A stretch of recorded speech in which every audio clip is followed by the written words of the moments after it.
Do you know what I like to do when I'm wearing my Dr. J jersey? I like to look at some baseball cards. People forget about the original, man. The original.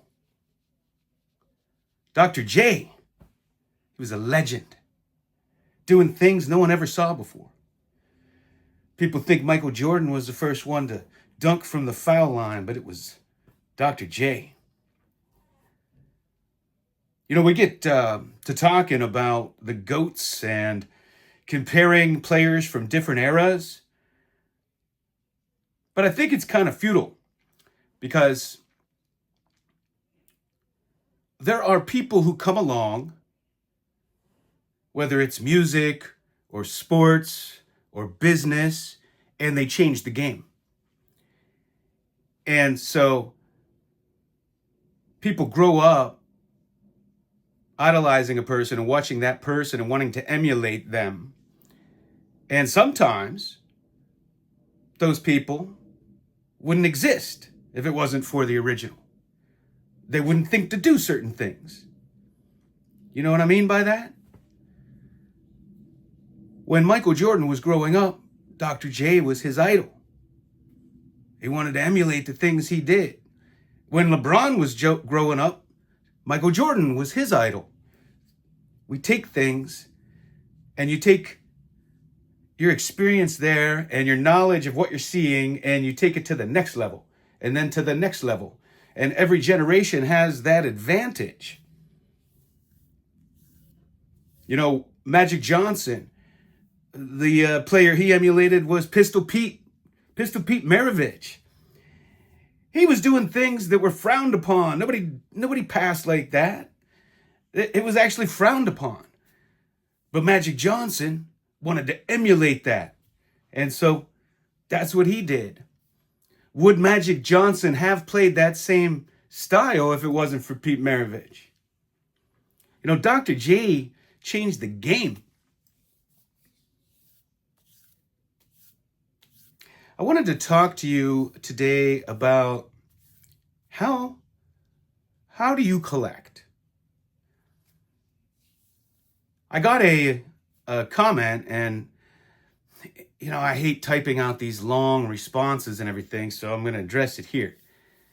And somebody said, when I was doing a tour of my room, you have all kind of commons. Why would you collect those? They're worthless. I only collect Hall of Famers. So I thought I would talk a little bit about how I collect and ask you, how do you collect? Before I do that, I wanted to show a few things.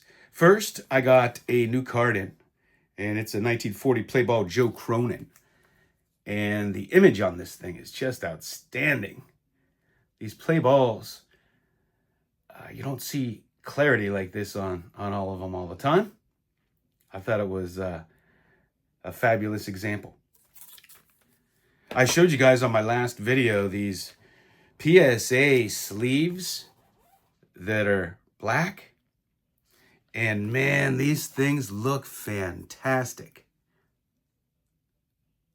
So I got one package just to see what they were like, if I liked them. And I'm addicted.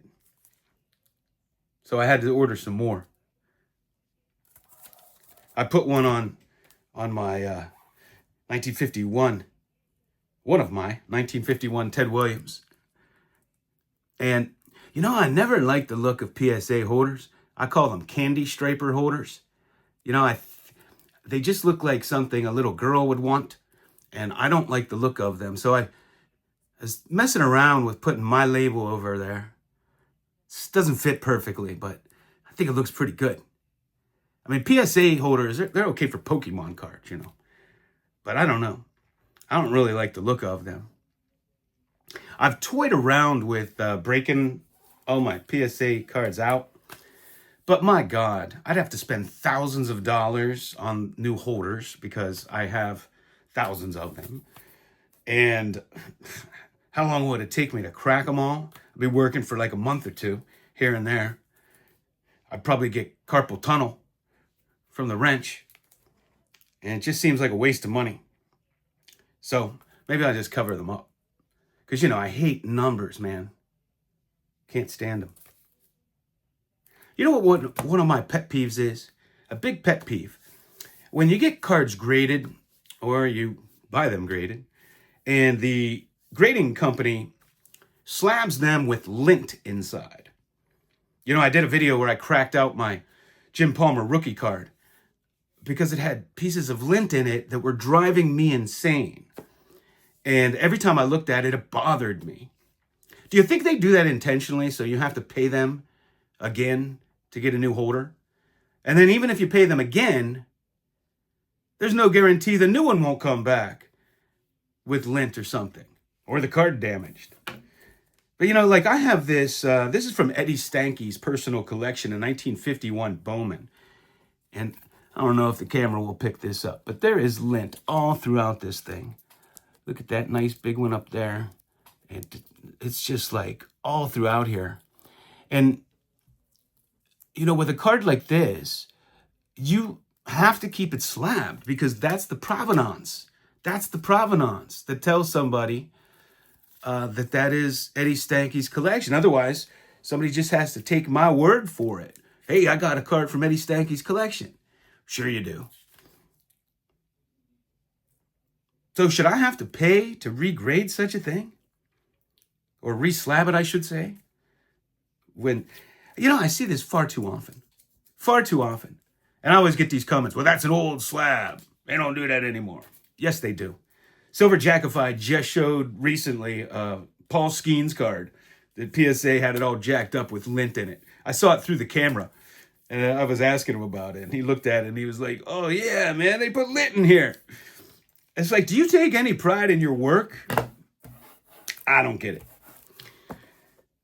So, how do you collect? Back to the question at hand. Why would I collect commons when they're not worth anything? Which is not completely true, but, this person only collects Hall of Famers, and the value is all that really matters to him. And he only collects names. Like I saw him comment on my friend's video that he would never collect Christy Mathewson because he's not a household name and non-baseball fans wouldn't know him. And for me, it's like, why would non-baseball fans buy baseball cards? But I understand where he's coming from. Everybody has a right to collect however they want. I would never tell anybody how to collect. A lot of people seem to try to tell me how to collect. I don't buy high enough grades. I should sell. Somebody actually told me I should sell all my cards and just buy like one or two really big ones in high grade. Like a T206 and a 9 or something like that. And I'm like, why would I want to ever do that?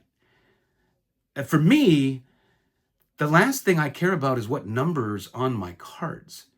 And so I would like get rid of all these fantastic, rare, dream cards because they're in 2s or 4s or 5s or 6s. And I should only collect 9s that are probably altered. I mean, it just makes no sense to me. My question to you is this. What makes you proud about your collection? How do you collect? I tell you, for me, I'm a big collection guy, as you know. I like to have all the cards.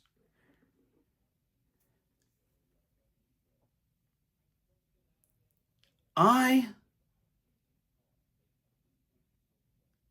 want to have an extensive collection.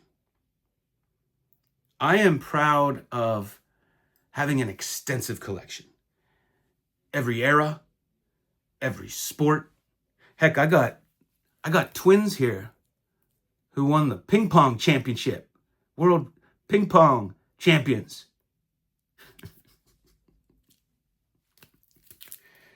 Well, for you more sophisticated people, table tennis. I love to have an extensive collection. All sets represented in my collection, all sports, all of the greatest athletes throughout time. That's why I still collect modern. even though, vintage is probably my number one love, but how can you not, for me, how could I not have Aaron Judge or Ohtani in my collection? Or a lot of these great new athletes, Simone Biles, Caitlin Clark. I mean, I want to have all these great athletes in my collection. And, I'm trying to get, for baseball, at least one card from every vintage set made to the best of my ability as a lifelong goal. And I love cards from the 90s and the 80s. I grew up with those and I love them. And I don't care what they're worth. I'm watching, the voting for the Sports Card Hall of Fame. And I see time and time again, people won't vote for a card because they say it doesn't have a lot of value. That's, not how I view baseball cards. An iconic card is an iconic card, man. Is all that matters what it's worth? Is that where we've gotten to? That it's just, junk? It's no longer iconic because it doesn't have value? I don't know. So for me, I think, the way I view it, like I said, the last thing I care about when I buy a card is what number's on it. I buy it based on visual appeal. I like my vintage to look a little vintage. And, that's why it's, so it's a little bit frustrating in the modern hobby, the emphasis on numbers, even if they're inaccurate, even if they're altered, even if they're restored, whatever you want to call it. And like condition, as far as I need a T206 that looks like it just came out of the pack, has never been important to me. I just want a nice looking copy of a card. I'm not looking at my cards under a loop like a diamond. I say that all the time. We've turned cards into diamonds. Now, I do understand people that want to collect that way. That's fine. I'm explaining how I do it and how I view it. There are people that only collect Hall of Famers. There are people that only collect one player or one team or whatever. And I want to, I want to have them all. Even the teams I root for, I want to have the teams that we play against. Maybe they beat us. Maybe I don't even have, I don't like them that much. For my Steelers, I collect the Ravens. Like, why wouldn't I want Ray Lewis and Ed Reed in my collection? They were great players, among the greatest of all time. Jamal Lewis, I have. Those kinds of players. Because I want all the great athletes represented. But, there are a lot of great players that aren't in the Hall of Fame. There are a lot of great players that didn't play long enough. In the old days of baseball, with people going to the war and baseball not paying that much, guys came up later in their careers. They didn't play that long. To get into the Hall of Fame, they base it on a 10-year stretch. Well, if you played 7 years, you're not even eligible. If you played, 10 years, but your first 2 or 3 years, you weren't that good, you're not eligible. So you take a guy like Smokey Joe Wood. Why wouldn't I want to collect him? Why wouldn't I? One of the greatest pitchers of the dead ball era, and then moves and plays outfield. He didn't have a 10-year stretch of doing either, just solely either. But if you take his overall career, I don't know, you can make an argument he should be in. I like to collect guys like Jimmy Dykes, Indian Bob Johnson, Cy Williams, the Babe Ruth of the National League in the 20s, 4-time home run champion, and a great outfielder. I want to collect those kinds of guys. One of the terms that I dislike is, in that question, really, why do I collect commons? I don't like the term common just because he's not a Hall of Famer. Like, players like Greg Nettles is not a common to me. He's like the greatest defensive third baseman I ever watched. I didn't really get to watch Brooks Robinson, so he's not a common to me. Ron Say, I love to watch Ron Say. He's not a common to me. Davey Lopes, not a common. Ket DeColvey, John Candelaria. I mean, the list goes on and on and on of players that I really liked back in the day. And to me, they're not commons. I don't like that term. Well, but there's this emphasis today on just the GOATs, which I've never felt like you could just pick a GOAT. One GOAT. Everybody has different things to offer. You have Babe Ruth, who was hitting home runs, and then you have Ty Cobb, who was hitting for average. They had two totally different games. I mean, how do you compare, Kareem Abdul-Jabbar to Dr. J? Played two totally different positions. But the emphasis today is on numbers and condition. It's on value.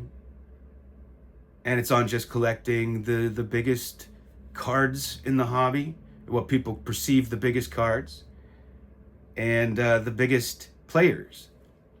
And the thing is, for me, I don't idolize people. I don't idolize human beings.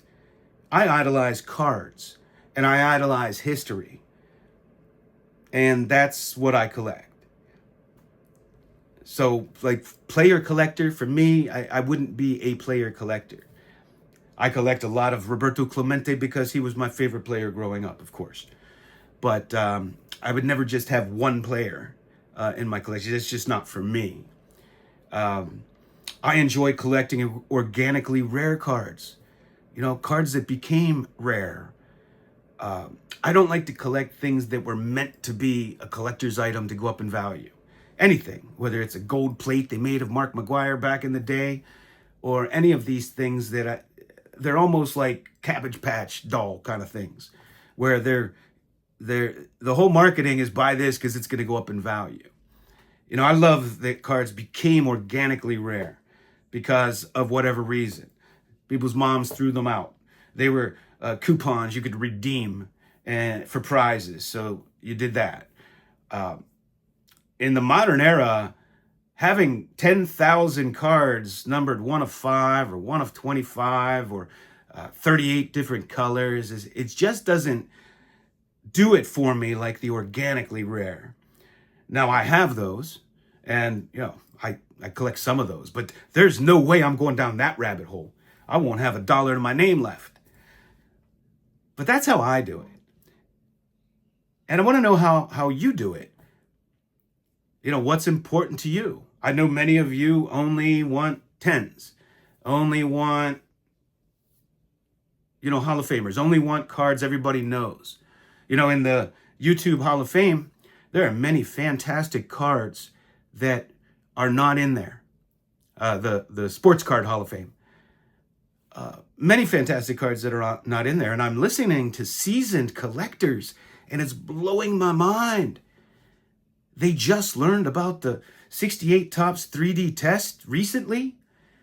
They didn't know about the Ramley Walter Johnson card. No offense to anybody. I'm just surprised by that. That's all. I'm surprised. These are like some of the biggest cards in the hobby and have been for a very long time. And so we don't vote for them because people don't know them. But there's 6 Mickey Mantles in.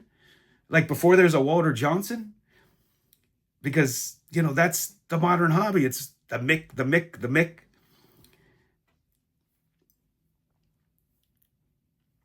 So how do you do it? How do you collect? Let me know in the comments. What would you say you're most proud of with your collection? There's no right or wrong answer. It's interesting to hear. I never really realized how people were so focused on only collecting Hall of Famers until YouTube, really. This was kind of new to me. I always wanted to have the players from my teams, my favorite players growing up, many of which are not going to be Hall of Famers. I love collecting Manny St. Gian, one of the greatest catchers of the 70s. Great guy. Great bad ball hitter. He'd go after anything. Roberto Clemente's best friend. Great catcher.